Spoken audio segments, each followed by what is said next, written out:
तो hello everyone students, कैसे हैं आप सभी लोग। ये वीडियो का पार्ट 3 होने वाला है और यह आज लास्ट है, तो पूरा ध्यान से देखिएगा और सुनिएगा।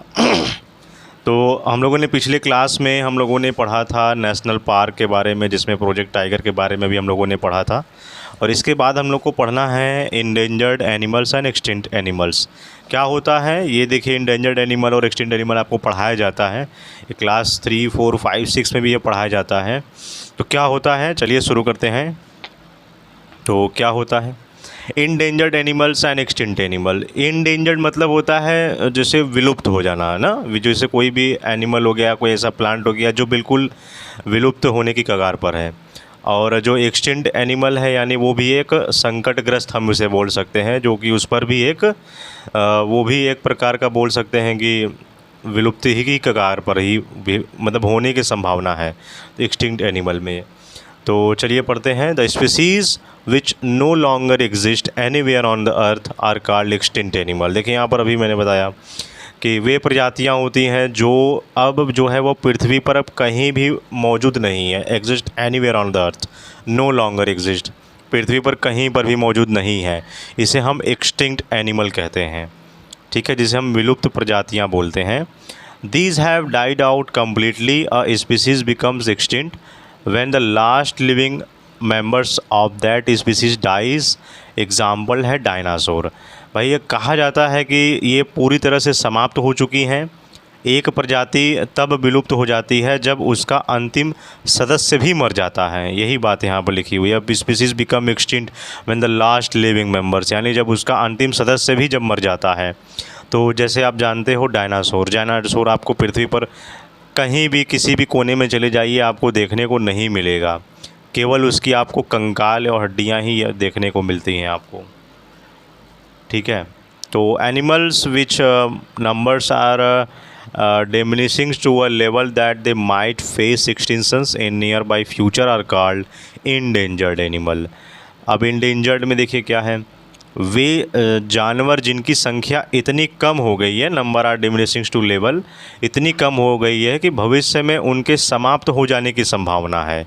Level that might face extinction in near by future, जो है वो फ्यूचर में समाप्त होने की संभावना है। मतलब अभी तो उनकी मात्रा है लेकिन धीरे धीरे भविष्य में वो और कम होने की संभावना है। तो इसे हम संकटग्रस्त जानवर बोलते हैं, इंडेंजर्ड एनिमल को, ठीक है।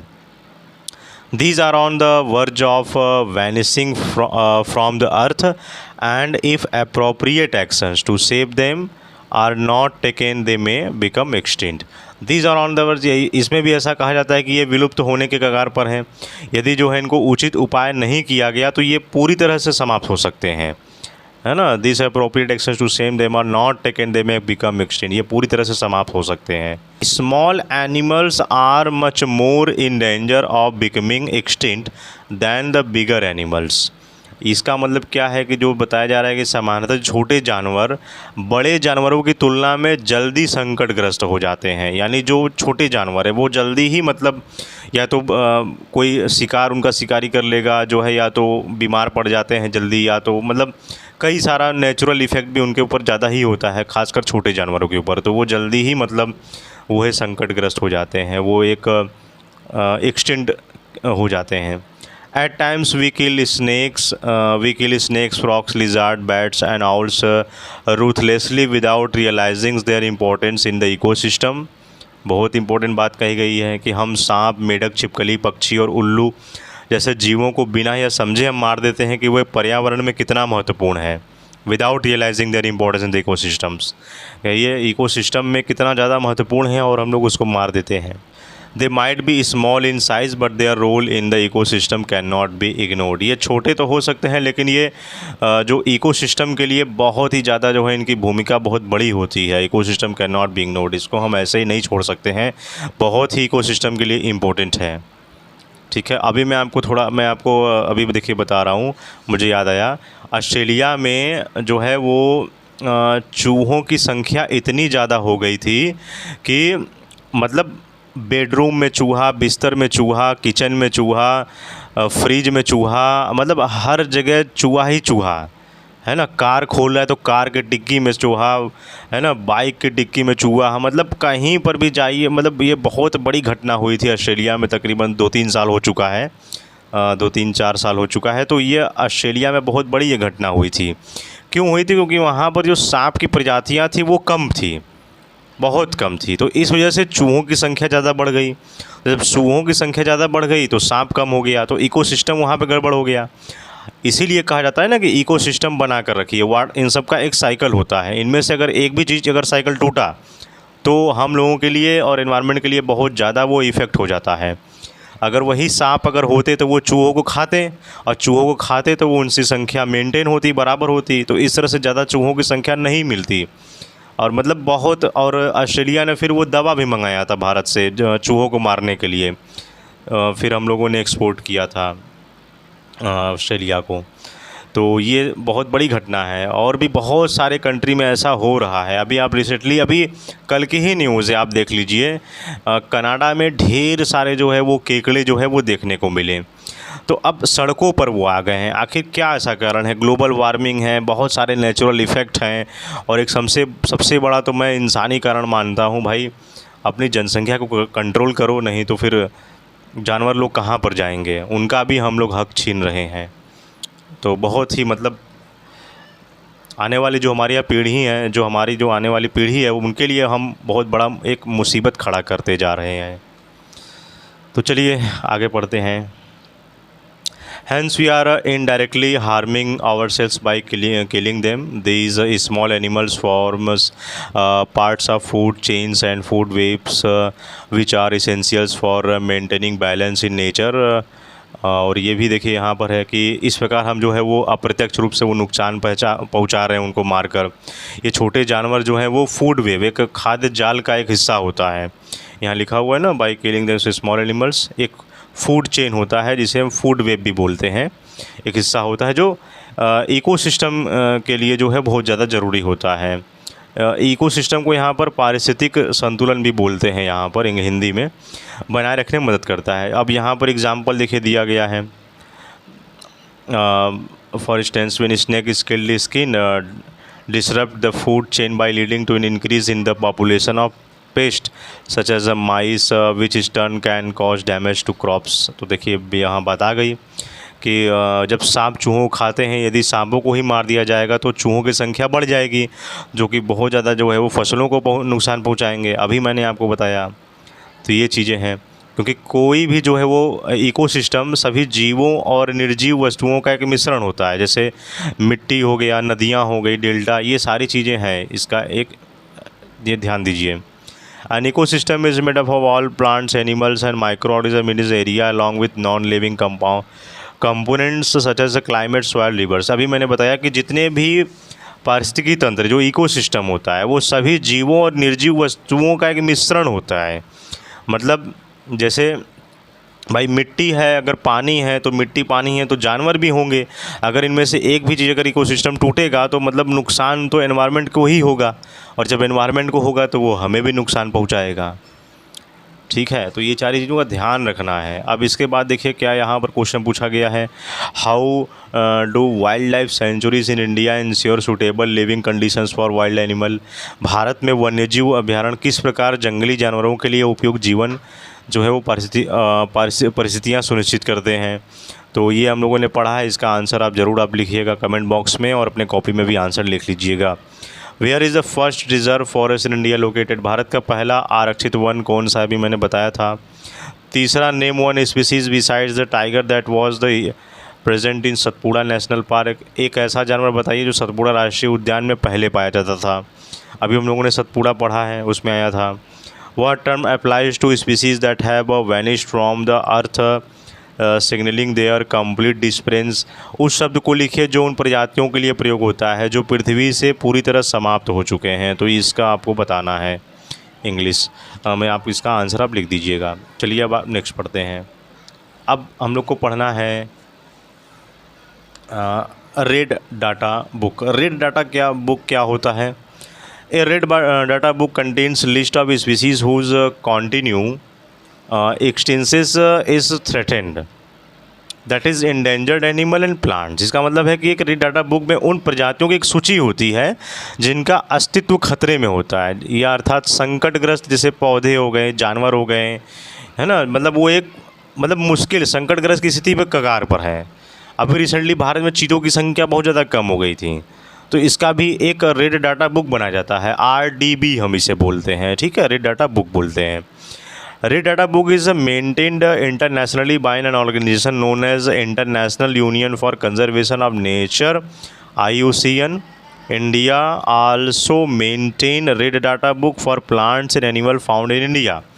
यह एक पुस्तक है अंतर्राष्ट्रीय प्रकृति संरक्षण संघ जिसे बोलते हैं, IUCN, ये फुल फॉर्म याद रखिएगा, कंपटीशन एग्ज़ाम में आपसे पूछता है, द्वारा तैयार की जाती है। भारत में भी जो है वो पौधों और जानवरों की रेड डाटा बुक बनाई जाती है। ये हर देशों में ये रेड डाटा बुक बनाई जाती है, ताकि ऐसा कोई जानवर तो है नहीं जो विलुप्त होने के कगार पर है, तो उसकी जो है वो तुरंत जो है वो एक मीटिंग बैठा करके उसके ऊपर जो है वो एक्शन लिया जाता है, उस पर काम किया जाता है, ठीक है। तो अब हम लोग को पढ़ना है माइग्रेशन। माइग्रेशन क्या होता है आप ये बहुत आप जानते भी होंगे, जब कोई भी जानवर हो गया, है ना, कोई भी पक्षी हो गई, वो अपना जो है मौसम के अनुसार एक स्थान दूसरे स्थान तक वो माइग्रेट करते हैं ना। The phenomenon of the moment of animal और bird to move from one place to another on the basis of season is called migration. आप देखते हो कि बहुत सारे ऐसे पक्षी होते हैं, जब भारत में जब ठंडी का मौसम आता है तो बाहर के जो साइबेरियन जो है वो पक्षी बर्ड्स होते हैं वो भारत में आते हैं, ठीक है, और अंटार्कटिका से भी जो है होते हुए भारत में भी पहुंचते हैं जब ठंडी का मौसम आता है। तो मौसम की चेंज जो है, जो जानवर जितने भी मौसम के अनुसार वो एक स्थान से दूसरे स्थान की ओर जाना जो है वो माइग्रेशन ही होता है, ठीक है। It is an adaptation to escape the harsh and cold condition of their normal habitat so as to survive and reproduce. Birds who cover long distance to reach another land are known as migratory birds. अभी मैंने बताया adaptation का मतलब होता है अनुकूलन होता है। यह एक अनुकूलन है जिससे जीव अपने सामान्य आवास की कठोर और ठंडी परिस्थितियों से बचते हैं, है ना। जैसे जहाँ पर उनका निवास है, अगर वहाँ बहुत ज़्यादा अगर ठंड पड़ने लगी तो अब वो सर्वाइव नहीं कर पाएंगे, तो फिर वो अपना प्लेस चेंज कर देंगे, गर्म वाले क्षेत्र पर चले जाएंगे। अब कुछ ऐसे प्लांट्स हैं जिनको ठंड पसंद है, लेकिन उनके यहाँ गर्मी अगर पड़ रही है तो फिर वो माइग्रेट हो जाएंगे। वही मैंने बताया कि कठोर ठंडी और परिस्थितियों से बचते हैं और जीवित रहते हैं, तो सर्वाइव रिप्रोड्यूस, है ना। वे पक्षी जो लंबी दूरी तक उड़ान भरते हैं उन्हें प्रव्रजनशील यानी माइग्रेटरी बर्ड्स कहा जाता है। माइग्रेटरी बर्ड्स बोलते हैं जो लंबी दूरी की उड़ान भरते हैं। इस पर जो है वो साइंटिस्टों ने रिसर्च भी किया था। एक पक्षी के जो है वो इसके अंदर एक GPS ट्रैकर उसके ऊपर बिठा दिया गया, तो एक वर्ल्ड रिकॉर्ड बना हुआ था कि वो 7 समुंदर पार जो है वो पार करके कितनी लंबी दूरी जो है वो माइग्रेट करते हैं एक पक्षी, ठीक है।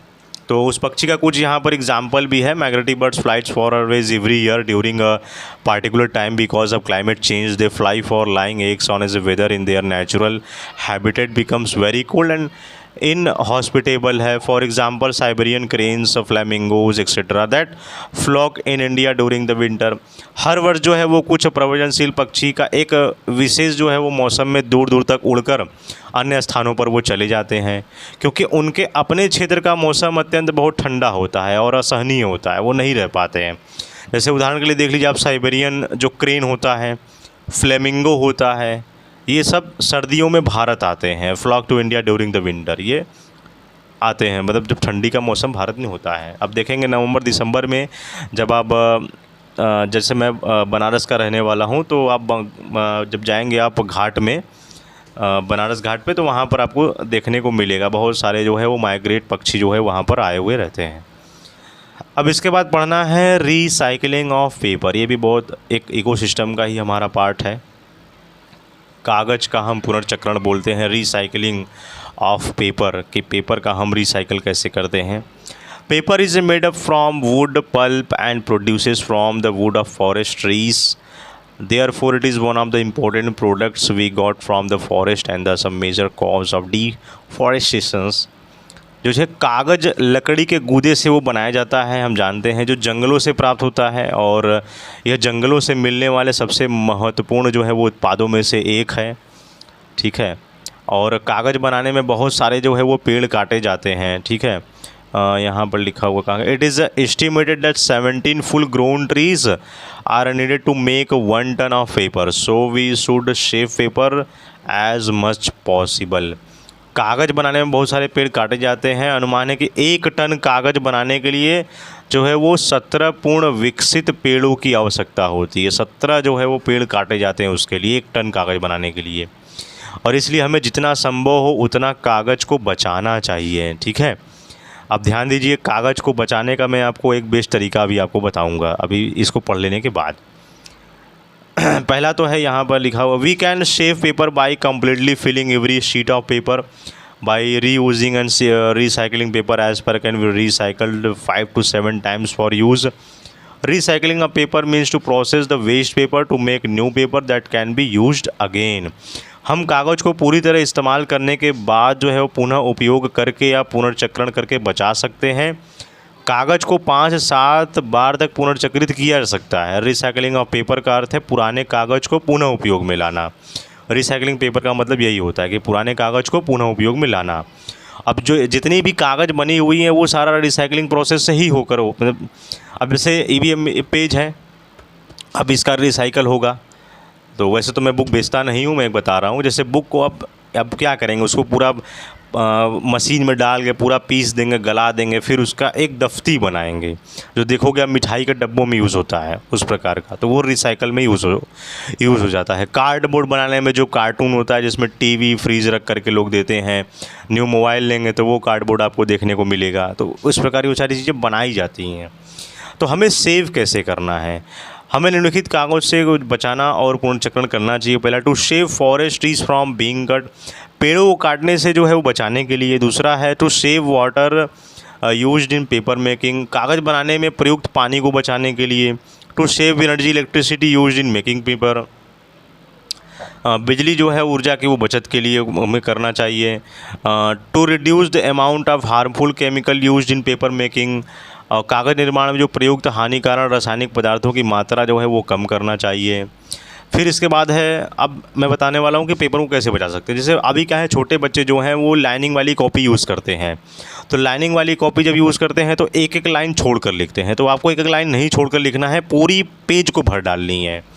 और जो ये वीडियो देख रहा है, अगर मेरा वीडियो कोई अगर स्कूल के अगर प्रिंसिपल अगर देख रहे हैं, तो प्लीज़ मैं आपसे ये रिक्वेस्ट करना चाहता हूँ कि बच्चों को जो है अगर जैसे क्लास 3 से 4 से अगर स्टार्ट हो सके तो बच्चों को ऐसी कॉपियाँ जो है दी जानी चाहिए, बिल्कुल ब्लैंक, इस पर बच्चे जो है वो लिखें तो ज़्यादा बेटर रहेगा। इस पर क्या होगा कि पूरी जो है वो एक भी लाइन कुछ छोड़ना नहीं पड़ेगा, सब कुछ जो है वो इसी पर लिखा जा सकता है। ठीक है, जो मतलब बड़े बच्चे हैं खासकर उनके लिए तो बहुत ही ज़्यादा इम्पोर्टेंट है, ऐसे ही कॉपी का यूज़ करें। तो यही मैं आपको बताना चाह रहा था। और जो बच्चे सक्षम हैं, जो ऑनलाइन पढ़ सकते हैं, उनको कोई चीज़ की कमी नहीं है, तो वो तो प्लीज़ उनसे भी रिक्वेस्ट है कि वो कापियों का यूज़ कम से कम करें और आप टैबलेट का यूज़ करें, लैपटॉप का यूज़ करें, उस पर आप जो है अपना नोट्स बनाएं, उस पर आप अपना ये चीज़ ध्यान दें। ठीक है, तो बाकी यही जो है इतना ही हम लोग कर सकते हैं, क्योंकि इतनी ज़्यादा पॉपुलेशन है, जो सारी पॉपुलेशन ये नहीं कर सकती है। ठीक है, तो ये चीज़ ध्यान दीजिए, जो सक्षम है वो कर सकते हैं। चलिए उसके बाद पढ़ते हैं रीफॉरेस्टेशन क्या होता है। Reforestation is known as the phenomenon of restocking of the destroyed forest by planting new trees. अभी हम लोगों ने रिसेंटली पढ़ा था डीफॉरेस्टेशन, इसका ठीक अपोजिट है रीफॉरेस्टेशन। इसको बोलते हैं हिंदी में क्या बोलते हैं हिंदी में, मतलब एक बोलते हैं ना कि पुनर्जागरण, कुछ इस प्रकार का वर्ड आता है। तो पुनर्वनीकरण, इस तरह से जैसे मैंने अभी ट्रांसलेट किया है, देखा है, तो उसमें यही लिखा हुआ आ रहा है कि पुनर्वनीकरण इस तरह से आ रहा है। इसका मतलब यही है कि जो हम लोगों ने पेड़ की कटाई की थी, डिफॉरेस्टेशन किया था, अब हम पेड़ को बचाएंगे और पेड़ को लगाएंगे, नए नए पेड़ों को लगाएंगे, तो ये है रीफॉरेस्टेशन। तो रिफॉरेस्टेशन वो एक प्रक्रिया होती है जिसमें कटे हुए नष्ट हुए जंगलों में फिर से पेड़ लगाए जाते हैं, है ना, यही चीज़ लिखी हुई है। Generally for some species we are cut, we should at least plant as many trees as have been cut down. ठीक है, तो सामान्यतः वही प्रजातियां लगाई जाती है जो पहले काटी गई थी। हमें जितने पेड़ काटे गए हों उतने ही पेड़ वापस लगाने चाहिए, ये हमारा धर्म कर्तव्य सब कुछ होना चाहिए। भाई आप जितना पेड़ काट रहे हो उतना आप लगाओ। Reforestations can take place naturally also. If the deforested area is left undisturbed, it re-establishes itself. In natural reforestation, there is no role of human beings. कभी कभी जो है वो रिफॉरेस्टेशन स्वाभाविक रूप से भी हो जाता है। जब भूमि को बिना, जैसे अगर उसके साथ कोई छेड़छाड़ न किया जाए, उसको छोड़ दिया जाए, तो वह अपने आप से जो है फिर से हरा भरा हो जाता है। इसे प्राकृतिक जो है वो रिफॉरेस्टेशन, हम नेचुरल रिफॉरेस्टेशन भी कहते हैं। इनमें मनुष्यों की कोई भूमिका नहीं होती है। ठीक है, आपने देखा होगा। लेकिन ऐसा नहीं है कि भाई आपने काट लिया तो अपने आप छोड़ दें, ऐसा नहीं है। आपको पेड़ लगाना है तो लगाना है। ठीक है, अगर आप लगा नहीं सकते तो आप प्लीज़ काटिए भी नहीं। If we have to retain our green belt, that is forest for futures generations, plantation of more trees is only option in India. The government has enacted the Forest Conservation Act 1980 to save forest. Its aims at, तो भारत सरकार ने जो है वो 1990 में जो है वो एक वन संरक्षण अधिनियम, जिसे फॉरेस्ट कंजर्वेशन एक्ट 1980 कहा जाता है, उन्होंने बनाया ताकि जंगलों को बचाया जा सके। और उनका उद्देश्य जो है वो अधिक से अधिक पेड़ को लगाना और जंगलों की रक्षा करना है। तो यही है बच्चों यहाँ पर। इसके बाद जो है जब आप स्कूल में आओगे तो मैं आपको जो है क्वेश्चन आंसर सब कुछ करा दूँगा। ठीक है, ये माइंड मैप ज़रूर देख लीजिएगा, बहुत इंपॉर्टेंट है। मैं आपको इसका स्क्रीनशॉट आप लेकर आप लिख लीजिएगा। ठीक है, बहुत इंपॉर्टेंट है। एक और भी यहाँ पर बातें कही गई हैं, मैं इसी रिफॉरेस्टेशन से रिलेटेड है। देखिए यहाँ पर साइंस इनसाइट लिखी हुई है। चिपको आंदोलन एक शुरू किया गया था 1970 में, environment movement in India, where people hugged trees to prevent deforestation, highlighting the need for environmental conservations. तो ये 1970 में एक चिपको आंदोलन शुरू किया गया था। वो पेड़ों के ऊपर चिपक गए थे क्योंकि पेड़ को काटा जा रहा था। तो बहुत सारे जितने भी मतलब भारत के हर क्षेत्रों में यह लगभग देखने को मिला था। जो आदिवासी लोग हैं वो पेड़ों के ऊपर चिपक गए थे। तो मतलब कई लोग ऐसे भी मतलब दुष्ट किस्म के लोग थे, जो वही वो आदमी चिपका हुआ है पेड़ पर, फिर भी पेड़ को काट दिया गया, जिसकी वजह से जो चिपके हुए लोग थे वो भी, उनकी भी डेथ हो गई है। तो इस प्रकार की घटनाएं हमारे भारत में हुई हैं। तो यही है सारी चीज़ें। तो बच्चों हम लोगों ने पूरा ये चैप्टर पढ़ लिया है। अगर आपको कोई भी डाउट है तो आप कमेंट बॉक्स में कमेंट ज़रूर कर दीजिएगा, और कोई भी क्वेश्चन हो आप बेझिझक पूछ लीजिएगा। बाकी आप छठ आपका जो है वो मंगलवार को छुट्टी रहेगा, तो जब आप स्कूल आएंगे तो मैं आपको लिखवा दूंगा पूरा। ठीक है, और कोई भी आपका डाउट है तो कमेंट बॉक्स में कमेंट जरूर कर दीजिएगा। और भी इसके अलावा और भी कोई चैप्टर आपको पढ़ना है तो ज़रूर बता दीजिएगा, वो भी मैं आपको स्टार्ट कर दूँगा। और हाँ, मैं ध्यान दीजिए, मैं अभी टेंस में पढ़ाने वाला हूँ, तो मैं जो है वो बोर्ड पर आपको पढ़ाऊँगा और उसमें आपको मेरा चेहरा भी दिखेगा। ठीक है, तो चलिए बस इतना ही रखते हैं वीडियो को। मिलते हैं नेक्स्ट वीडियो में। जय हिंद, जय भारत।